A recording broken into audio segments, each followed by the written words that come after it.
On a la chance de pouvoir assister prochainement à un cours des compétiteurs qui se préparent pour des grosses compétitions. Le cours va consister à une espèce de tournoi. On a la chance de pouvoir justement y assister. On va essayer de ne pas trop les déranger avec la caméra.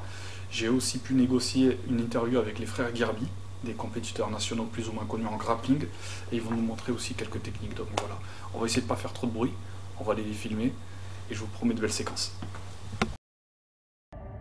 This is the day of redemption. The day of redemption.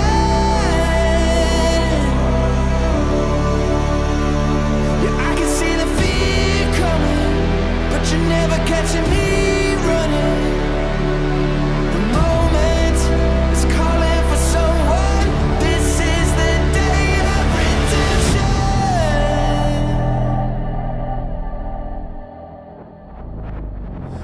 Take the red or the blue pill, but you're gonna have to choose. You can't walk away. We can slip down where the truth lies. The future is calling you, yeah, to die another day.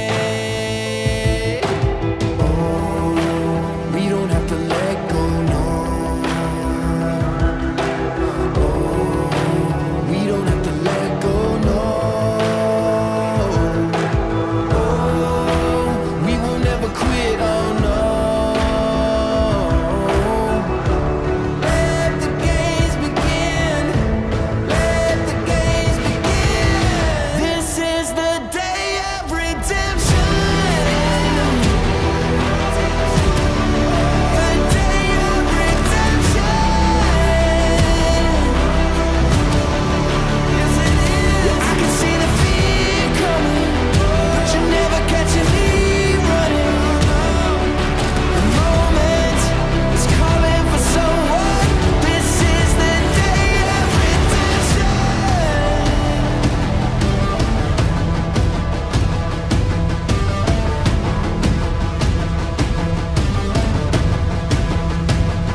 Fata, est-ce que tu peux nous expliquer un peu le cours d'aujourd'hui, comment il s'est déroulé? Parce que j'ai vu beaucoup de sparring, des tournois. Oui, donc on essaie de se réunir là entre compétiteurs, on prépare les compétitions à venir, on essaie de ne pas lâcher. Surtout qu'il y a des échéances qui arrivent là pour certains d'entre nous, donc on prépare, on essaie de tout être présent et voilà quoi. Le cours d'aujourd'hui c'était style compète. On a fait comme un tournoi entre nous pour vraiment être dedans. On aura l'occasion de te voir prochainement en compète? Ouais, j'espère bien, dès que les compétitions vont reprendre. Ouais, c'est bien, vous allez me revoir. Très bien, je te remercie. Merci. Sam, on t'a vu pas mal tourner, engager plusieurs combats. Tu as été jusqu'en finale dans le tournoi. Tu peux nous dire un peu justement les compétitions que tu prépares prochainement? Là en ce moment mes compétitions c'est plus en MMA. Je fais du MMA. Ce sera le 10 avril à Vitry-sur-Seine au FFA Challenge. Donc c'est ma prochaine échéance. On prépare le combat là depuis un mois et demi. Et donc voilà, là je suis en fin de préparation. Et t'es compétiteur pour le VIC, ça fait combien de temps? Moi je suis arrivé au VIC, j'avais 16 ans. Du coup, ça fait depuis que j'ai l'âge de 16 ans, je tourne au beat. D'accord, et t'as quel âge maintenant? Là, j'ai 28 ans là. Bon, bah c'est cool. Bon, bah, on aura l'occasion de te voir très prochainement. Bien sûr, avec Et plaisir. ça fait plaisir et bon courage pour tes tournois. Rien, pas de problème, merci, c'est gentil, force. Et tu penses que c'est une bonne chose le fait que durant le Covid, les enfants puissent se dépenser de cette manière-là, exclusivement? Oui, je pense que c'est une bonne chose de permettre aux structures de faire du sport en extérieur déjà. Ça leur permet justement d'après l'école de pouvoir s'évader un petit peu. Voilà, c'est pas facile avec ce qui se passe en ce moment, la pandémie, d'être enfermé chez soi. Pardon. Oui, je pense que le peu qu'ils nous donnent en tant que le peu qu'ils nous donnent en liberté pour les enfants, bah, c'est déjà un petit épanouissement pour eux. On voit que tu imposes quand même et tu fais attention aux gestes barrières. Oui, bah ça c'est obligé de toute façon. Voilà, on est tous là aussi pour lutter contre la pandémie. Donc ouais, on essaie de respecter au maximum ce qu'on nous impose. C'est très bien, merci à toi.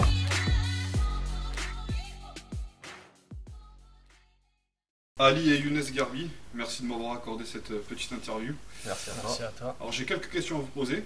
Je vais commencer par la première. Cela fait combien de temps exactement que vous avez commencé la discipline?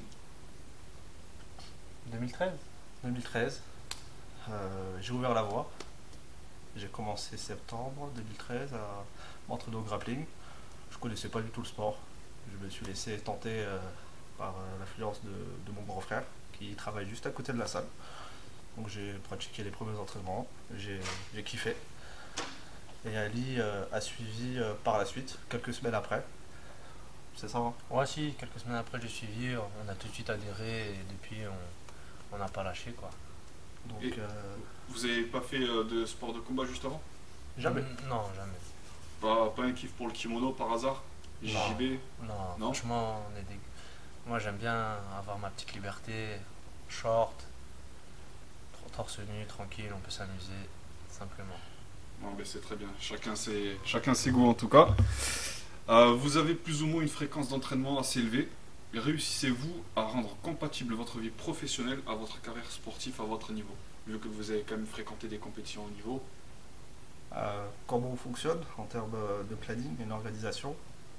Tous les deux on travaille, donc on est assez surchargé déjà par le taf, aussi la vie privée à côté. Il est marié, donc il faut jongler avec tout ça. Je ne vais pas le dire. Là, je rigole. Moi je suis célibataire. On va savoir, hein. Je plaisante. Si jamais. Mais plus sérieusement, comment on s'organise, en fait, pour faire simple, on va travailler plus en temps. C'est-à-dire qu'on a une compétition avec une échéance qui va arriver et nous, on va se préparer vraiment bien en amont, 2-3 mois avant. C'est là où on va focaliser notre énergie et on va mettre en place des plannings, mettre en place des entraînements spécifiques en fonction de ce que chacun doit travailler. Parce qu'Ali, il a une manière de travailler qui n'est pas la même que la mienne. Et en fait, on va s'organiser comme ça. Et c'est vraiment en temps. C'est pas sur 12 mois qu'on s'entraîne non-stop. Parce que là, c'est vrai que lier les deux, ça peut être compliqué, même si après, tout dépend de l'investissement de chacun et de l'investissement qu'il veut y mettre. Mais nous, en tout cas, on sait que quand il y a une compétition, ça a toujours été notre manière de faire depuis qu'on a commencé. Il y a une compétition à telle date, 2-3 mois avant, on se dit, bah, ok, on se pose, qu'est-ce qu'on veut comme objectif à l'arrivée et on y va. Après, c'est vrai qu'on y va avec force parce qu'on peut s'entraîner jusqu'à 2 fois par jour, parfois même faire des compléments à côté, de la course, de la musculation. Et c'est vrai que sur le moment, c'est dur et éprouvant, mais on a signé pour ça et ça nous, en tout cas, pour moi, ça pose pas de problème et encore moins pour Ali. Ouais, pour moi non plus. Donc, comme il a dit, c'est plus pratique de fonctionner comme entraînement parce que c'est compliqué, comme il a dit, de s'entraîner toute l'année, de trouver le temps de s'entraîner toute l'année. Donc pour être performant, on essaie de fonctionner en fond d'entraînement. Et avant chaque début d'année, on se fixe des objectifs de compétition. Et par rapport à ça, on se fait un petit planning. Donc moi, il faut que je m'y prenne un tout petit peu avant parce que j'ai tendance à prendre un peu de poids. Et donc, il faut que je me prépare en amont à perdre du poids, à cutter un peu. D'accord, ok. Et au niveau de ton régime, tu te classerais plutôt quoi avant tes compètes? Tu suis des régimes assez végétariens, vegan ou pas du tout? Ou tu consommes encore un peu de viande? Non, je consomme encore un peu de viande, mais je limite les viandes rouges. Je consomme un peu de protéines animales avec du poulet, mais plus la compète elle approche et plus je réduis les quantités de protéines animales, mais j'en garde quand même. D'accord, tu peux nous rappeler dans quelle catégorie tu combats? En moins de 71 kilos. D'accord, ok, très bien. Question suivante. On connaît plusieurs frères de très haut niveau, comme les frères Mendes, Miao, Rui Tolo. Est-ce un avantage de progression étant frères, doués et partageant la même passion et le même rêve? Bon, après, je ne comparerai pas aux noms que tu as cités, parce que franchement, c'est des mecs qui sont très très forts. Les Mendes, leur palmarès parle pour eux.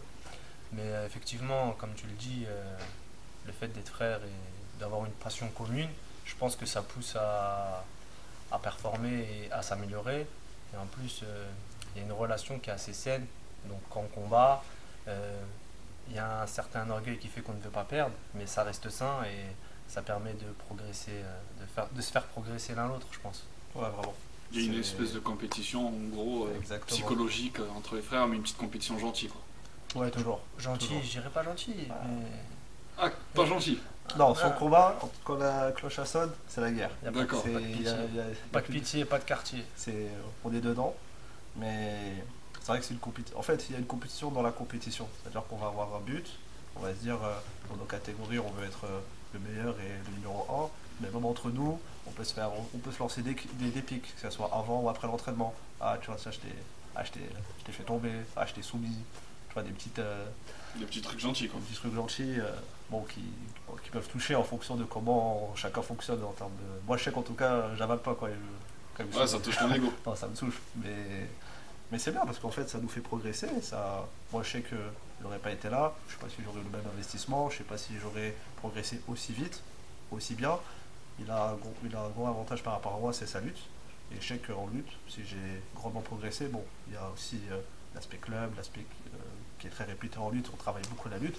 Mais le fait d'être avec Ali et de combattre avec Ali en lutte, ça m'a fait vraiment progresser parce que j'ai pu voir mes défauts, j'ai pu même moi progresser, que ce soit en défense ou en attaque, et d'avoir lui comme sparring avec ses qualités, ça peut que faire progresser. Mais justement, en parlant de sparring, ça c'est une question un peu off qui faisait pas partie de l'interview à la base. Est-ce que ça vous arrive de faire des sparring en dehors de la salle, en plus justement de ce que vous faites ici? C'est-à-dire Est-ce que vous vous entraînez non, on en s'entraîne off? pas, On mais s'entraîne en pas, off. Mais ouais. s'il arrive que quand on se retrouve dans une pièce tête à tête, Ah, petite bagarre à l'ancienne, quoi. un peu de testostérone, donc, qui fait que bon, ça se bouscule un peu. Ah, c'est bien. Voilà. Mais on connaît toujours le résultat définitif. Voilà, je vous laisse deviner. Hein. Voilà. On sait que vous avez fait partie également de l'équipe de France et que vous avez obtenu d'excellents résultats. Quels sont vos projets pour l'après-Covid? Des petites compétitions peut-être en tête ou peut-être l'international? Oui, toujours, en fait, on a toujours performé parce que nous, en tout cas, nous, c'est la manière dont on voit les choses, c'est qu'on fait quelque chose, on veut être les meilleurs. Donc, pour être les meilleurs, il faut affronter les meilleurs. Et donc, moi, un objectif que j'ai en tout cas, c'est de participer aux qualifications à la DCC Europe pour pouvoir participer à la DCC, donc affronter les meilleurs pour voir ce que je vaux. Et toi, Younes, du coup? Bon, on le suit, hein. On essaie d'être toujours accord sur les mêmes objectifs. Mais après, on va dire qu'on n'a pas le même palmarès, c'est pas la même manière de comment on s'est inséré dans le circuit. Lui, il est 2 fois champion de France. Moi, je suis 1 fois champion de France et déjà mon premier objectif, c'est de réitérer cette performance. Ce serait bien de encore plus asseoir cette place-là, parce que tu le fais une fois, mais je suis dans cet objectif de dire qu'il faut confirmer. Il faut dire à toute la KT que je suis là et j'ai une raison d'être là. Et Ali l'a très bien fait et je pense qu'on est tous d'accord pour dire qu'aujourd'hui en France en 71 kg, c'est pour moi et objectivement le meilleur dans sa KT. Clairement. Et j'ai envie un petit peu d'être dans cette même optique-là. Donc j'ai envie d'être le meilleur dans ma catégorie. Je pense qu'il y a encore du travail et il faut viser des hauts objectifs. Donc oui, sur le long terme, intégrer l'équipe de France, on va partir au championnat d'Europe, faire toujours de meilleurs résultats et encore plus haut aussi tenter l'international et essayer de faire quelque chose de bien. Mais tu restes quand même fier de ton grand frère et vice versa, fier de ton petit frère. Bien sûr. Ouais, toujours. Oh, c'est bien, c'est beau. Et pour finir cette interview, votre top 3 en grappling, toutes catégories confondues, toutes époques confondues. Tout est pas Toute confondu. époque Ouais, confondue. même ceux qui font plus partie du circuit. Je te dirais, toute époque confondue, en termes old school, moi j'aime beaucoup le style à Marcelo Garcia.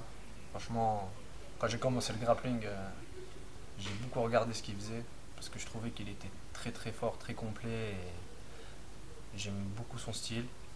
Actuellement, franchement, celui qui a mis tout le monde d'accord, c'est Gordon Ryan. Franchement, c'est incroyable de facilité pour lui, très talentueux. Et un troisième qui sortirait du lot pour moi, je vais te dire quelqu'un de Makaté, en moins de 66. Franchement, Rafael Mendes, même si je suis pas pro JJB, très fort. Franchement, très fort. Franchement, c'est... Là, c'est Palmarès qui parle. Palmarès, et aussi, franchement, la façon dont il tourne, c'est quelque chose. Hein. C'est agréable à regarder. Faut respecter. Techniquement, c'est très fort. Et toi, Younes? Je vais être un petit peu sur les mêmes personnes. Moi, j'aime beaucoup Rafael Mendes. Vraiment, sa manière de tourner. Il a une manière très à lui d'être le meilleur. Et j'aime beaucoup ce qu'il propose. Il y a Gigi Torres, comme il le disait, pour moi, c'est un monstre. Vraiment, ce qu'il a proposé en dernier ADCC, il a fait une compétition hors norme. Aux deux derniers ADCC. Aux deux derniers, donc vraiment aux deux derniers. Mais là où au dernier, il m'a vraiment fait câbler, c'est à chaque tour, il a rencontré des têtes de série. Des tueurs à gages. Des tueurs à gages, et à chaque fois, il les sortait. Et même sa manière de tourner, je trouve qu'il peut allier différents styles en un, et j'apprécie vraiment beaucoup sa manière de combattre. Et après, oui, dans la même catégorie Toulo aussi. Toulo qui est très agréable à regarder. Je trouve qu'il a passé une certaine step à un certain moment. Et comme il a dit, Gordon Ryan, aujourd'hui il a mis tout le monde d'accord.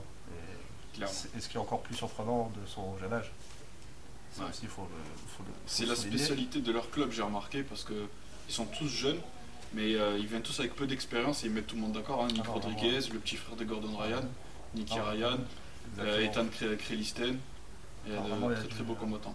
Il y a du bon, vraiment. En tout cas, merci de votre interview. On va vous retrouver un peu plus tard justement pour la partie technique. Donc on vous retrouve très vite. Merci à vous. Merci à toi.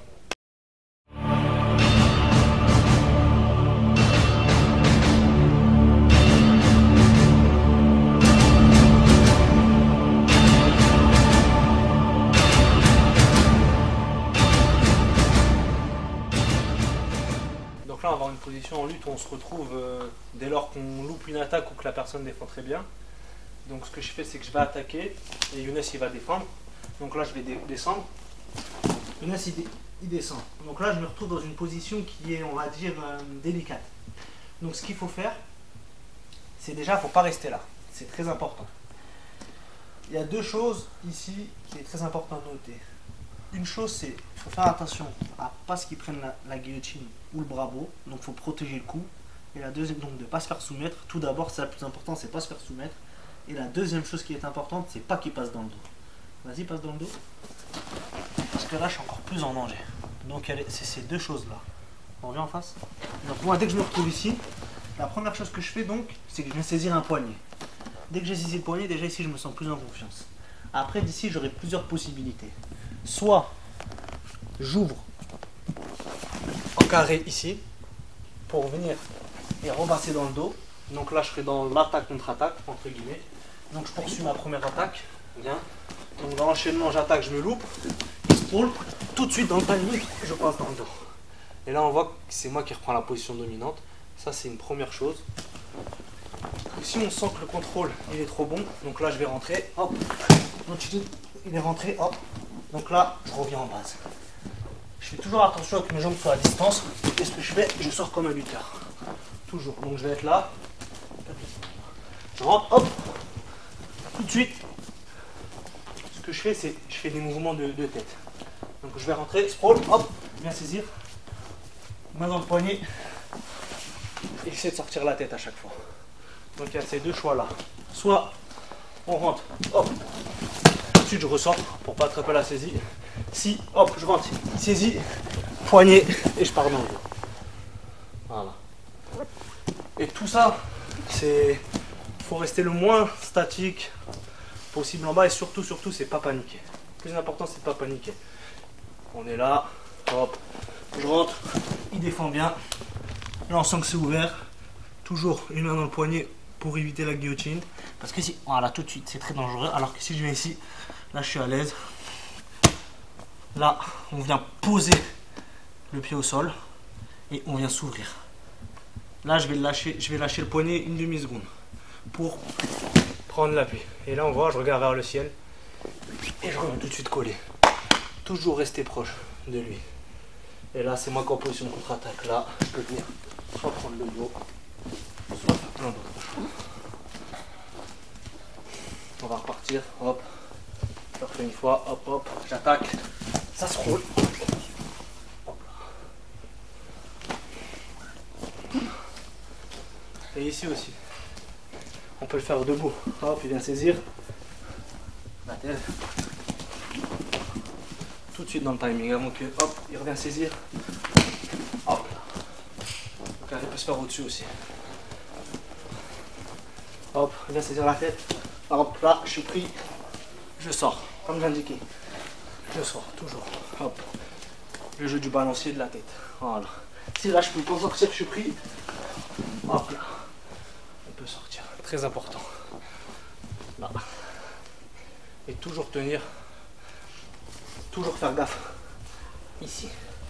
Là, le poignet, toujours. Parce que si j'ai son poignet, il ne peut pas m'étrangler. Et moi, j'ai de la latitude. Même là, hop. Je peux lutter. Voilà, c'est une petite défense que j'aime bien faire. Et ça me permet même de contre-attaquer, vu que je suis quelqu'un d'assez offensif. Donc même si je me loupe sur une attaque, on voit qu'en lutte, pour déstabiliser l'adversaire, il faut jouer sur plusieurs phases. 1, 2, 3. Donc là, j'attaque double leg ou one leg. Le mec, il se frôle. Carré, je passe dans le dos. Carré, j'explose. En fait, il ne faut jamais s'arrêter. Et tant, il y a une chose importante qui est à noter, c'est pas parce que je me suis fait, on va dire, amener ou contrer que le combat il s'arrête, par exemple. Là, Younes, il va m'amener. Hop. Là, c'est pas fini. Je sors les fesses. Voilà. En fait, la lutte, il faut savoir que c'est jamais fini. Tant que j'ai pas stabilisé, c'est pas fini. Parce que souvent, on se retrouve là, hop, une attaque. Oh. On se laisse tomber. Alors que là, à partir du moment où on sait que la chute elle est proche, finalement, je peux utiliser le balancier de mon adversaire. Il y a beaucoup de choses à faire. Et donc, moi j'aime beaucoup ce style de contre-attaque un peu à la russe, où je vais rentrer, hop, il va descendre, je vais venir. En fait, on va être là dans l'échange. Toujours dans l'échange. Et je trouve que ça c'est très important. Pas rester sur une attaque figée, je vais pas dire que c'est démodé, mais ça surprend plus personne, on va dire. C'est pour ça qu'il faut enchaîner les attaques, enchaîner aussi les dimensions bas, milieu, haut, gréco. En fait, pour vraiment, on va dire, déstabiliser l'adversaire, je pense qu'il faut maîtriser un peu tous les aspects de la lutte, que ce soit la gréco, de la libre. Nous, on est en grappling, donc il faut faire attention à la guillotine. C'est pour ça toujours avoir la main sur le poignet, il faut faire très attention. Et c'est pour ça que je trouvais intéressant de montrer cette défense aujourd'hui. Parce que elle part d'une attaque et ça se termine soit en défense, on ressort, ou soit en contre-attaque, on repasse sur une phase où on domine. Et c'est un aspect que j'apprécie dans cette attaque. C'est l'aspect que j'apprécie dans cette attaque. Alors là, on va partir dans une configuration. On est en compétition, je perds au point. Mon adversaire devant moi, elle est archi bon en lutte. J'ai du mal à trouver les ouvertures. J'ai tenté 2-3 attaques où ça passait pas. Ce que je vais faire, c'est que je vais tirer la garde tout de suite. Je tire la garde vers moi en papillon. Mais comme il a dit tout à l'heure Ali, il faut rester réactif et pas se laisser dominer par l'adversaire. Donc ce que je vais faire, c'est que je vais tout de suite aller dans ses jambes. D'accord? Je vais rentrer. On va partir dans ce sens-là. D'accord? Pour essayer de le déséquilibrer. Deux possibilités. Soit je pars sur la soumission. D'accord? Comme c'est le cas ici. En clé de cheville. D'accord? Alors, lorsqu'on part dans une clé de cheville, c'est très important. Première part, ce pied-là, il sert à quoi? À éviter qu'il revienne. Ça, c'est le point important. Autre point important, serrer les jambes. D'accord? Et lorsque ces deux conditions sont prises, j'enroule. Et lorsque j'enroule, j'aplatis et je regarde toujours vers le haut. et là, ça tape tout seul. D'accord? Donc ça, c'est la première variante. Ça, c'est je perds au poids, je vais tout de suite sur les jambes pour essayer de le déstabiliser ou trouver un autre point d'appui ou une autre ouverture. Imaginons, on est au sol. Ok, j'ai tiré la garde, je pars sur la jambe comme à mon habitude, mais lui, il sait défendre. D'accord? Ce que je peux faire, c'est qu'il va mettre son poids sur moi.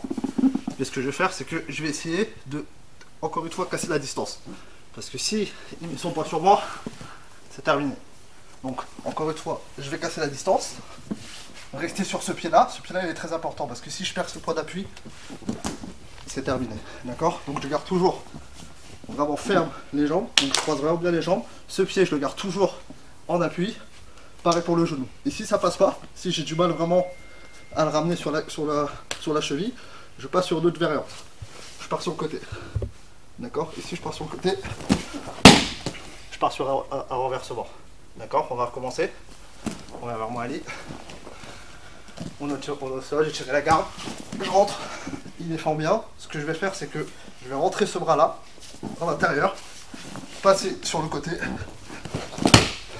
et tout de suite renverser. Ça, c'est dans le cas où la soumission n'est pas passée et qu'il a réussi à mettre son poids. Ça peut être difficile de partir sur une soumission quand on est quelqu'un à côté qui est très expérimenté. Donc la réactivité est vraiment très importante dans le combat. Si j'ai senti tout de suite à mon entrée, lorsque j'ai tiré la garde, que la soumission va être compliquée à passer parce que j'ai du mal à le renverser, tout de suite réactif. Et je pars. C'est vraiment très important. Toujours avoir un coup d'avance. Comme il a dit tout à l'heure, c'est toujours intéressant de travailler en dynamique et en deux temps.